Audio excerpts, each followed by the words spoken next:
We are back. The NFL Week 8 is upon us. Alex, I know you're going to the Packers and Steelers game. We'll get to that. The Cheesehead is on.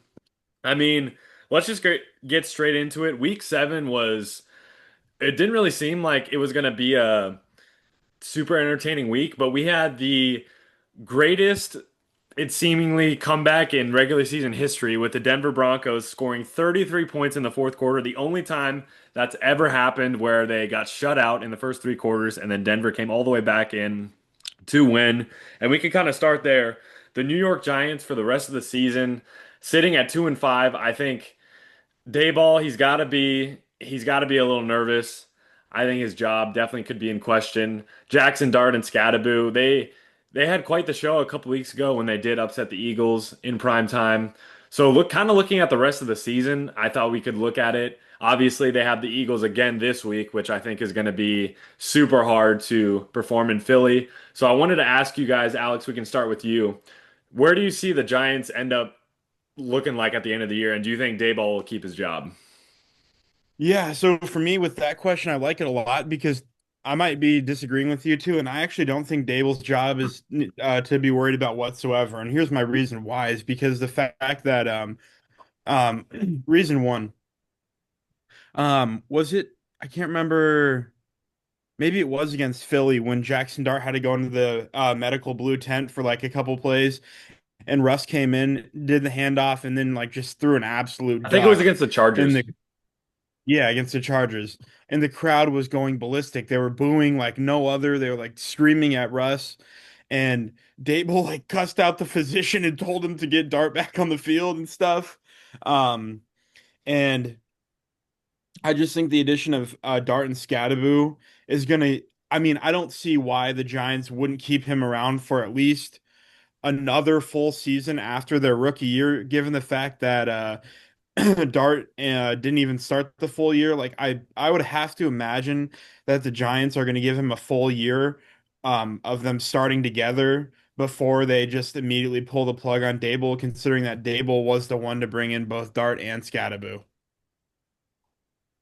Yeah, I mean, that's a fair point. I mean it's a really brutal division, the division that the Giants are in. And I mean, we can kind of get straight into it. Dad, I know you had Scadaboo and Dart for kind of the rookies that you were watching. I think it's been an interesting class so far. I think we've definitely seen some studs on the defensive side, Abdul Carter, Mason Graham playing unbelievable. The running back situation is really interesting to look at in terms of the rookies. I think the top three that's kind of separated themselves, Ashton Genty out of Boise State, Scadaboo, and Judkins, I think has been playing well for Cleveland. Alex, did you have any rookies on your radar? Obviously, Tyler Loop, he's been playing really well for the Ravens in terms of kicking, but any other rookies you wanted to mention? Um, Maybe just to touch on the fact that I kind of feel bad for Quinshon Judkins. What's going on in New England? I feel like they're blackballing him because Ramondre Stevenson fumbles the ball like no other. I mean, I don't understand like what Vrabel is doing, not letting Judkins play. Every time Judkins gets the ball, he looks like an electric back Henderson, you mean? explode. Huh? Travion Henderson? Yeah, Travion Henderson, sorry. They played for the same team in college. Um, he looks like an explosive back, super quick lateral movements, good downhill runner. I just don't know why he's getting blackballed like that. I saw a joke on X that he was like he must be sleeping around with one of the coach's wives. That's why they're not giving him any playing time. But yeah, I like all the rookies that you had mentioned for rookie of the year. I know that in one of our earlier podcasts that we did before the draft, I did predict that it was either going to be Dart or Ward that would have the best pan out the best. And so far out of the rookie class, I mean, I think Dart's panning out the best. So yeah, I kind of like what you guys had to say about your rookie picks. I'd have to agree with all those really across the board. Yeah, Dad, we'll get straight into our next segment. Start, bench, and cut. I will throw three quarterbacks at you, and you tell me which one you want to start, which one you want to bench, and which one you want to cut from the team. And I think we very well could start out with the 2024 quarterback class. We have Drake May, who's playing unbelievable, Bo Nix, who is seemingly struggling to play well in the first three quarters and then succeeding in the fourth quarter. And then I'll throw Michael Penix at you. Of those three, which one would you start? Which one would you bench? And which one would you cut? Well, I wish I could pick all of them to start. It'd sure make it easy, but I don't know. I mean, May's doing really good there at New England and all. They're doing pretty good. There's no reason to dump him. And Nick's he's not doing too bad at Denver either. So I mean I don't see a problem. Penix down there, he's at Atlanta, right? Yeah. Yeah, Yeah, they're doing. What's Atlanta? They're not doing too bad, are I they? think they're 4-3, right? Or no? Yeah. So I Yeah. don't think it's a disaster. I'd want to cut one of them or bench one of them. I kind of like them all. So, in answer to your question, it's impossible to answer because I'd want to keep them all. Yeah. We'll have Alex now do the same thing, but with different players. We'll stay in the quarterback position. I mean, this year has been unbelievable. I think a player that has really surprised people, and it's funny because in our NFL draft preview, we have a quote from Alex saying that Daniel Jones has a better opportunity to be a star in the NFL than Shador Sanders, and we didn't know Daniel Jones would actually become a superstar. He has played super well for the Colts, so I'll throw him in the mix. I don't want to throw Patty Mahomes in there or Herbert because I don't think Jones is on that level, but I'll throw Daniel Jones at you. I'll throw Baker Mayfield at you, and I'll throw your guy, Jordan Love. Of those three, who are you starting? Who are you benching? And who are you cutting between Jones, Mayfield, and Love as of right now? Right now, I think there's only one possible way to answer this question, but it's interchangeable for me in terms of the start and bench. I think so I'll give you my bias list. Obviously, it would be to start Love because uh in QBR rankings, in the third quarter, he ranks second among all quarterbacks in the NFL, and in the fourth quarter, he ranks third in QBR among all quarterbacks at the moment. So one, I'd start Love. Two, I'd bench Mayfield, and three, I'd cut Jones. The only thing that I could swap potentially would be starting Mayfield and benching Love. Um, I think if you look at their career, like all through their careers, and like try to predict the future as well as one could, I think Love and Mayfield both have the ability to see the brightest future. And I received a lot of slack for saying that Daniel Jones could have a better, like, had a better chance at having a be like a franchise quarterback than Shador Sanders. A lot of people like thought I was crazy and like, oh, like you just hate Shador Sanders, blah blah blah. I'm like, no, I really don't have anything against his ability to play the sport of football. It's all the semantics. Him throwing up Rolexes he didn't earn. His 13 or what was he, one game above 500 in his career at Colorado, getting his number retired while he's still an active player. Like he's just a joke. And I mean, even Kevin Stefanski got interviewed the other day. And one of the Cleveland reporters asked him specifically if Shador Sanders was getting reps in practice. And he said no, because Dylan Gabriel is so young that they don't want to like make there seem to be any confusion as who's the starter. And they're literally not giving Sanders any sort of like reps in practice as the number one for that reason is because he sucks at his position. His name brought him to where he is. You can try like you got people like Ryan Clark and these other people who try to make a case for Shador when there's no case to be made. If he was really like that, he would be a starter. It's really that simple. And there's a reason like why Cam Ward, Drake May, Bo Nix, Dart, all these other quarterbacks are starters and he isn't. It's not hard to solve at the end of the day. Yeah, I mean, I think that leads directly into our next topic, contender or pretender. The Colts. We'll throw it right back at you, Alex. Do you think the Colts are for real with Daniel Jones as a contender in the AFC? No, because here's why. Because Daniel Jones did this once in New York when they went on and to beat the Vikings in that I believe it was that wild card game in what, 2018, or was that too early? I think he was in the league then, but you can keep talking. I'll find Anyway, you. yeah, yeah. Anyways, Daniel Jones had a breakout season in New York, and they beat the Vikings in a playoff game a few years back. Justin will find the date, but I mean, he's done this before, right? So it's not something that I've 2020. 2023. Oh wow, wow. 2 seasons ago? Yeah, so anyways, like I mean, regardless of when it was, it could have been last year for all I care. Beside the point, no, because he's done this before. Um, I mean, I'm trying to. I really love the fact that people are like gathering around him and supporting him and trying to like make Indianapolis into a good team again. I have nothing against Indianapolis. I mean, they've gotten kind of screwed with their quarterback situation. Andrew Luck basically just giving up on the sport. I mean, it's a valid reason. He doesn't want to get hurt, but he was still so young, and they just kind of had a hard time with QBs past Peyton Manning leaving. Like they've had Brissett and other quarterbacks. I don't think Daniel Jones is the end all be all, but I will absolutely still stick on my stance of Jones being a better quarterback than Shador. And to answer your question, finally, pretenders, in my opinion. Dad, we'll throw this one at you.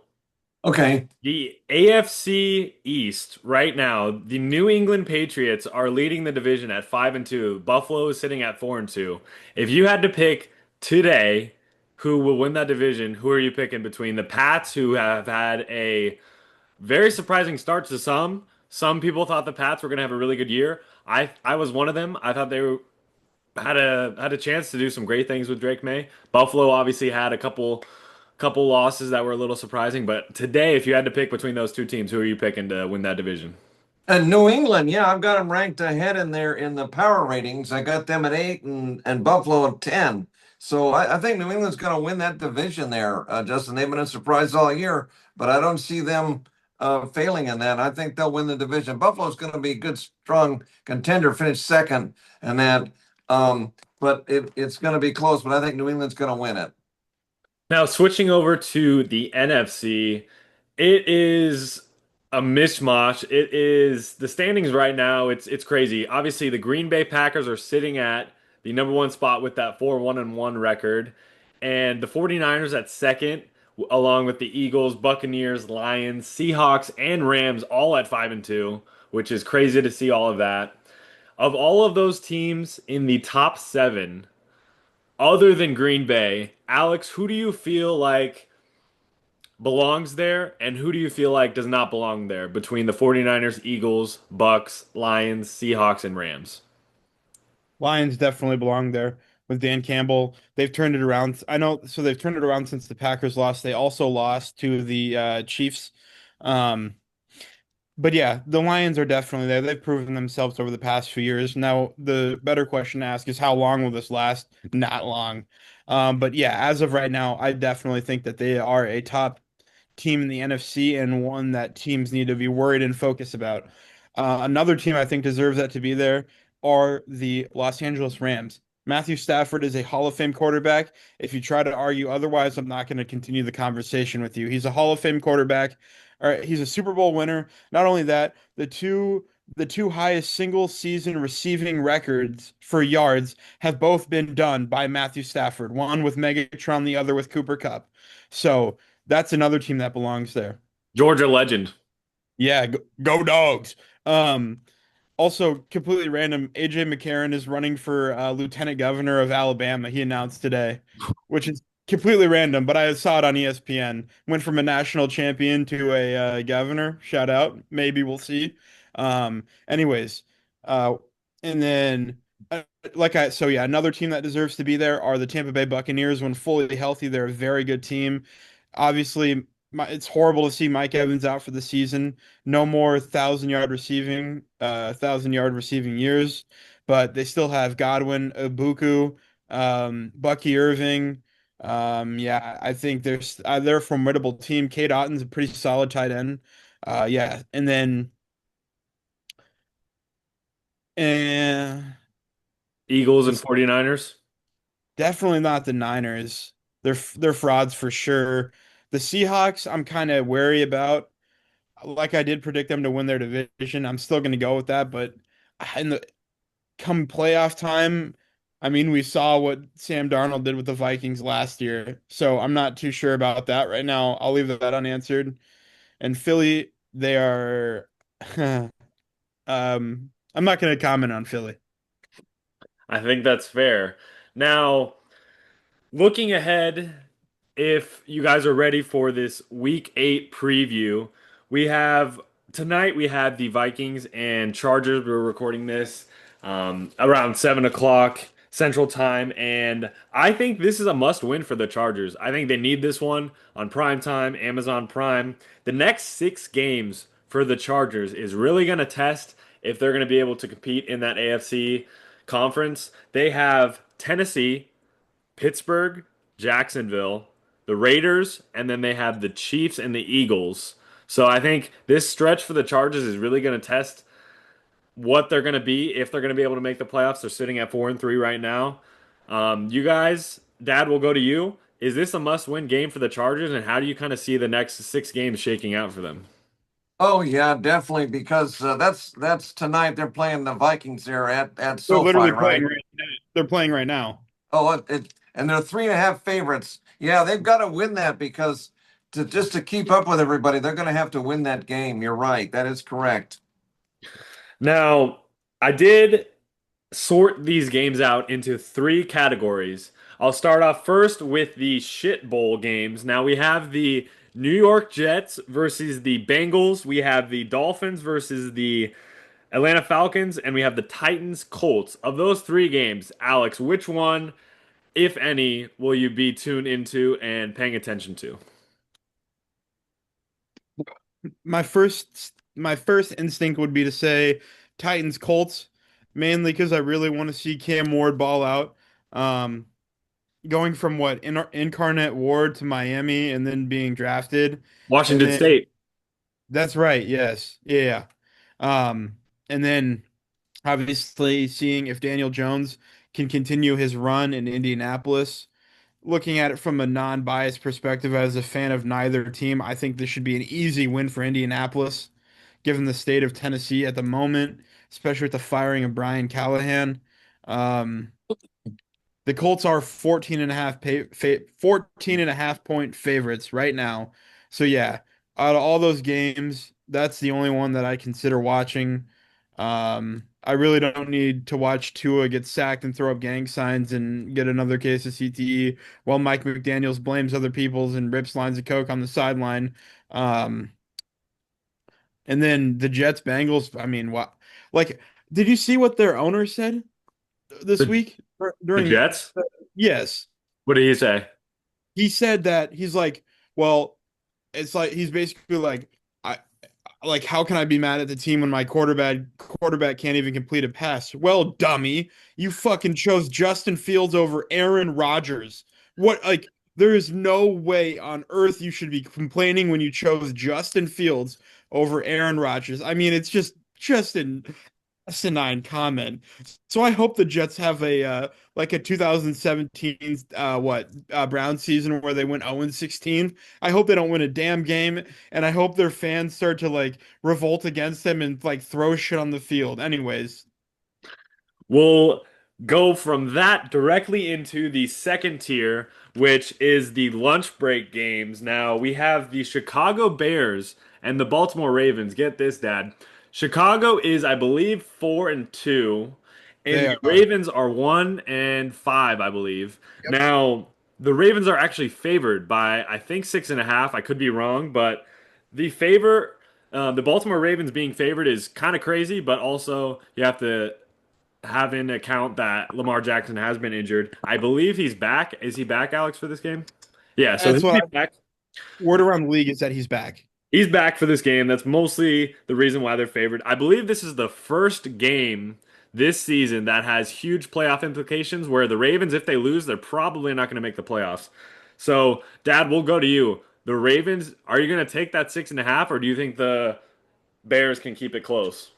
Well, yeah, I think the Bears can keep it close. They're kind of surprising this year at 4-2 because a lot of people didn't expect that. Everybody thought they're going to be down in the dumps, and here they are only half a game behind Detroit. So, um, but with Jackson back, it's probably going to go to Baltimore, and that's why they're favored by a touchdown. But the Bears may surprise them because they've been surprising all year. So I wouldn't count out the Bears. So it'll be close. More games in this tier. We do have Buffalo, Carolina. Hopefully, T Mac can get some more touchdowns under his belt. We have 49ers, Texans, Cleveland and New England, we'll have to see if Drake May can continue his hot streak. Tampa Bay, New Orleans, I had this one kind of a borderline between the first tier and the second tier. I think Baker's going to absolutely ball out on that Saints defense. And of those games, Alex, which one kind of catches your eye? And do you have any predictions for any of those games? Yeah, firstly, really quick, I just wanted to touch on the Bears-Ravens game. If Lamar plays, the Ravens are winning by 15. Um, and then the Niners-Texans game that you brought up. Did you bring up that game? Yeah. Um, Personally, in my opinion, that should have been in your shit bowl game because the Texans frankly suck. CJ Stroud had one of the better rookie years I've seen out of a recent quarterback and then fell from the grace of God. I mean, he did a belly flop from 40,000 feet in the air. Like the sophomore slump turned into the junior slump, and then it's going to turn into the senior slump, and then he's going to be jobless. Not actually, but I I just if the Niners lose, that'd be really bad. I like even if Purdy doesn't play, Mac Jones should still be able to because Kittle's back. There's no way that the Niners don't win that. But I'd say I'm more excited for the Bills Panthers game. The Panthers got hot. The Panthers are 4-3, aren't they? Yeah. Yeah, Yep. they're 4-3, and the Bills are 4-2. And I really do. I'm kind of a fan of this matchup. Bryce Young has been playing well of recent, which I never thought I'd be saying in 2025, but here we are. And yeah, like you guys mentioned, for U of A, go Cats. Let's see a big performance from T-Mac. Um, Also, speaking of U of A alumni. I just wanted to give a little shout out because we'll bring it up here in a little bit, but I wanted to give a shout out to Jordan Morgan after his abomination of a game against Cleveland, and then his questionable performance against Cincy. He's really turned it around, and I'm glad that he's kind of finding his way. He did practice fully today. I know he kind of got a little bumped and bruised up in that Cardinals game, but yeah. Anyways, those are my thoughts. And Haversack, he's been nailing field goals for Holy Pete. shit! Yeah, So I'll talk. We'll talk about that when you bring up the most important game of the week.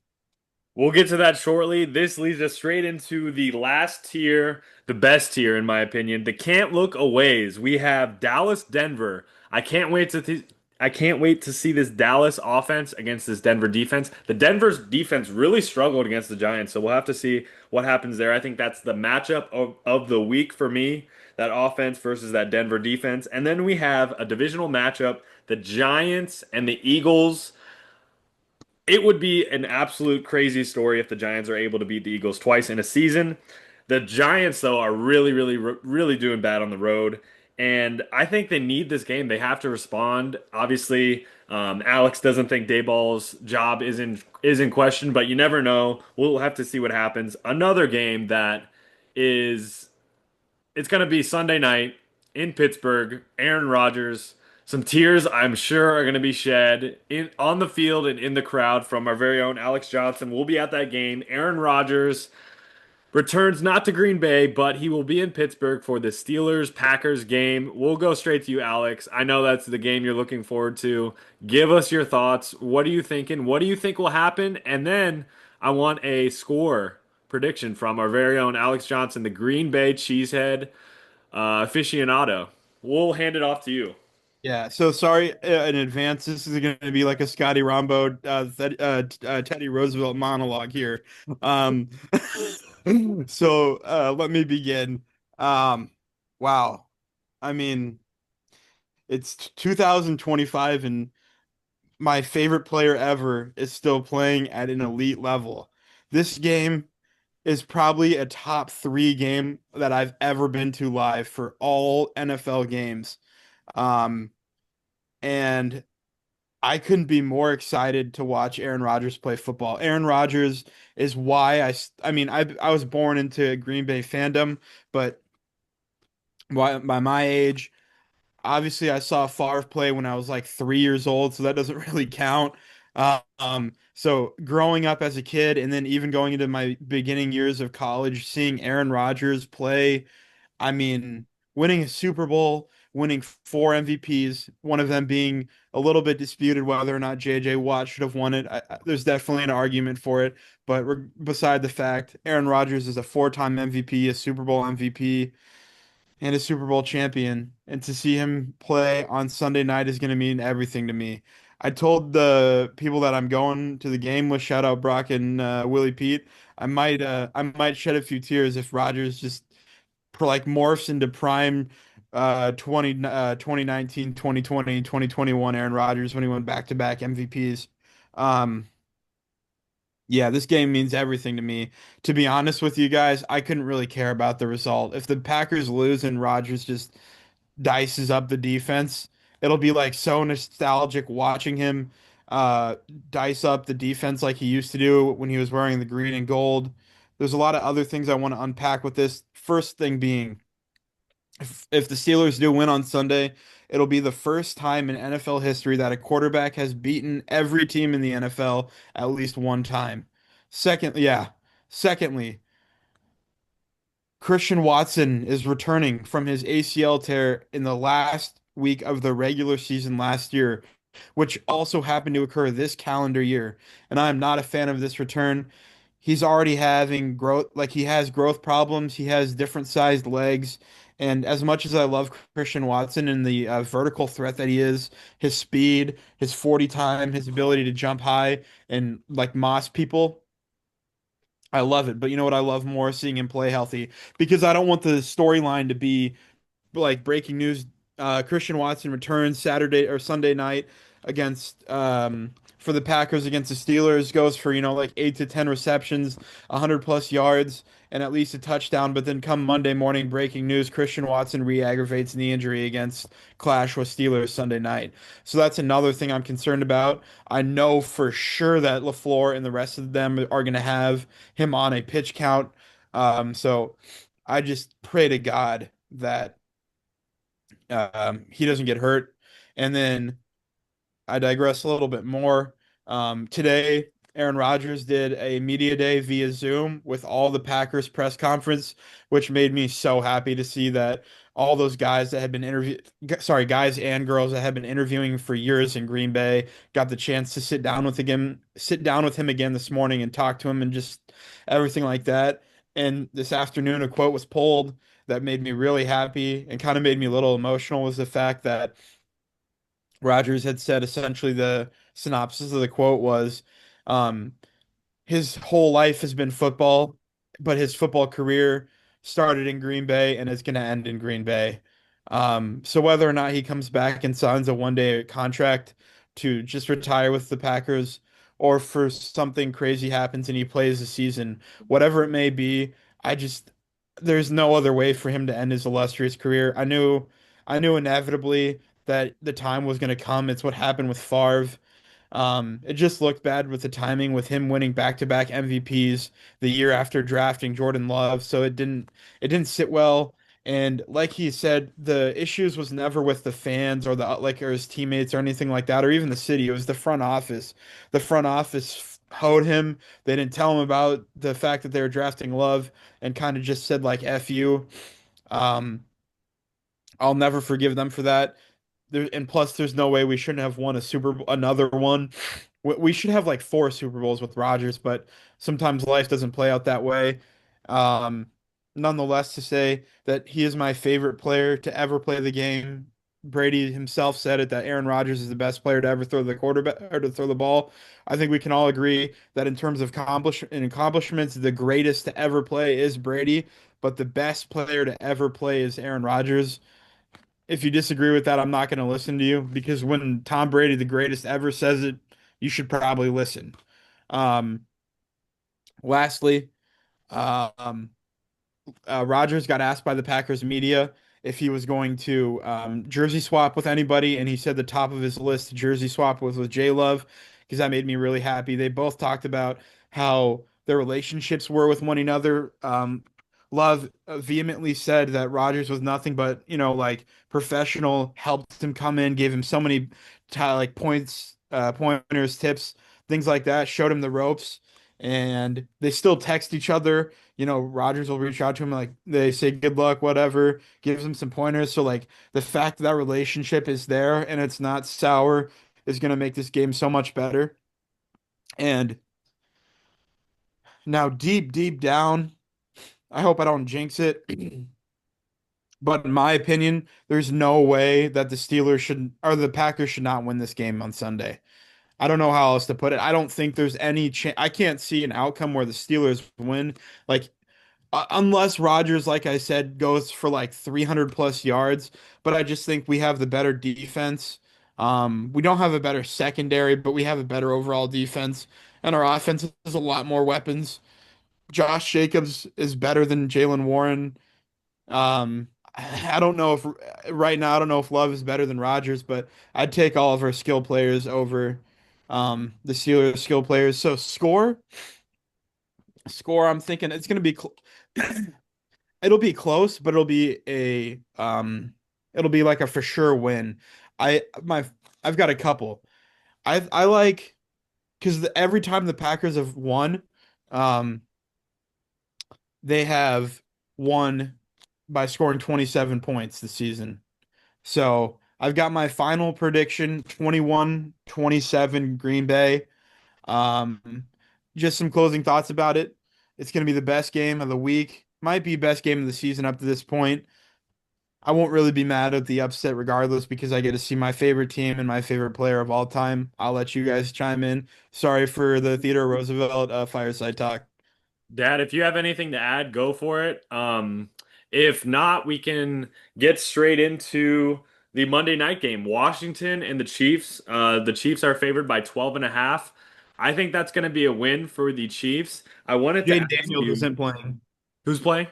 Jaden Daniels is out. Oh, then if they lose, it'll be a shocker. So I wanted to ask for these next five games for the Chiefs. They play the Bills, the Broncos, the Colts, the Cowboys, and Houston.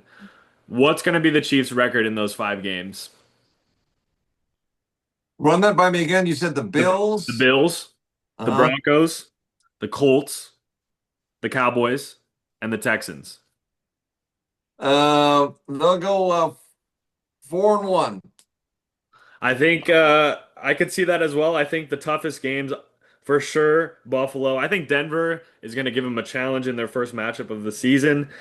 Some storylines and a couple upset picks before we wrap it up before the college football section of our show. We will have that episode out after this one.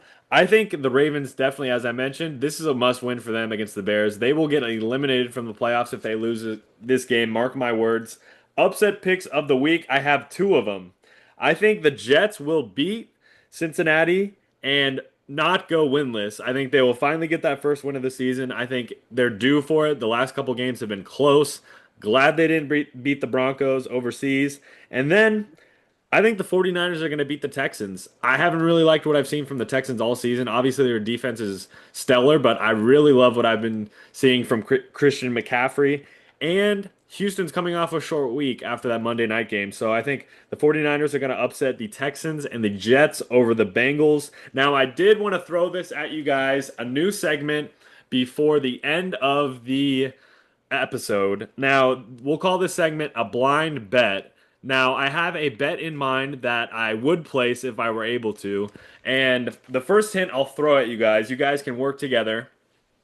One of these quarterbacks, so it'll be I have a spread in mind that I have in mind that I would bet between two teams. Now, the first hint is one of the quarterbacks for one of these teams is starting, and he has started all season, and he is from Phoenix, Arizona. He was born there. Do you guys have any hint as to what it would be? And if not, I can throw a second hint at you guys. Are you talking about Brock Purdy? Nope. Dad, do you Wow. have an answer? Should we give you one more hint? Oh my gosh. Well, he was actually born in Chandler. Well, you probably include the suburbs, but I don't know the birth of all the quarterbacks. So that throws me for a curveball, Justin. Okay, so the second hit is this is a divisional matchup. Oh, same division. Okay. All right. And this week. Okay. And I have the Jackson Dart underdog born in covering. Phoenix? What is it? Was Jackson Dart born in Phoenix? Nope. Is it the Giants and the Eagles? Nope. I'll give you one last hint. One team is above 500, the other team is well below 500. And they're in the same division? Yep. Is it Titans Colts? Dad, you have one final answer. What? Oh my gosh. He's really throwing us for a curveball, Scotty. Oh, I'm washed up here. Oh my. Did we talk about the teams? I ran through it Oh real quick. God, damn it, man. Oh, wow. Dad, try to save it. Um, because none of them are in the same division except the Jets and You're missing it. It's Eagles. right there. Colts Titans are. It's right there, Scotty. Oh, the Colts and Titans? No, Yeah, it's there's not that one. Who's the other one? I said it was the Giants and the Eagles. Well, I Bucks stumped Saints. you guys for the first blind Is bet. it Bucks Saints? It is Bucks Saints. I have the Saints covering the 4.5. Spencer Rattler was born in Phoenix, Arizona. Oh my Bucks. Oh my, and the Saints. Oh, Yep. they're in the Also, NFC yeah, South. yeah. Okay. I have two really quick upset picks for me. I have the Panthers beating the Eagles, or the Panthers beating the Bills. I have the Giants going 2-0 against the Eagles, and I have um the that's it. Dad, any upset picks before we wrap it up? In fact, I was going to say the same thing. I think the Panthers can beat the Bills. 7.5 favorites, Bills. I'll go with Panthers too. This has been NFL episode, who knows, but we will be back next week and we are covering college football up next. So stay tuned, switch over to that video, and we'll see you next time.